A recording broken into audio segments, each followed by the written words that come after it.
Hello বন্ধুরা, কেমন আছো? আশা করি ভালোই আছো। আজকে আবার তোমাদের কাছে খাবার নিয়ে চলে এলাম।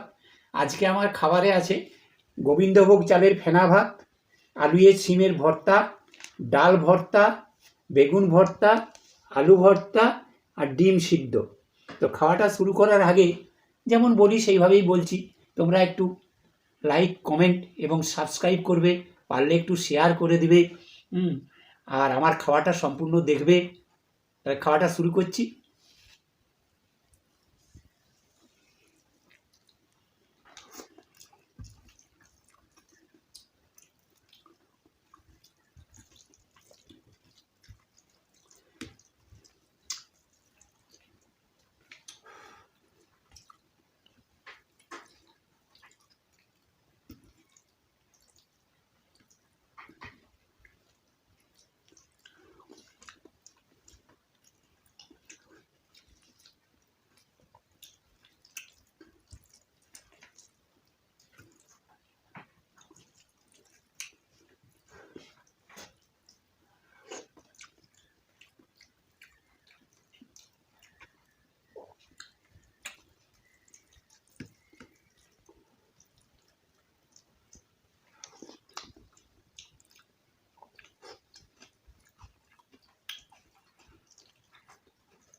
তাহলে বন্ধুরা সাবস্ক্রাইব করতে কিন্তু ভুলবে না, আমার পাশে থাকো বা আমাদের পাশে থাকো, এবং কোনো অসুবিধা হলে কমেন্ট করে জানাবে, আমাদেরকে জানতে পারবো। তাহলে আজকে আসি, বাই।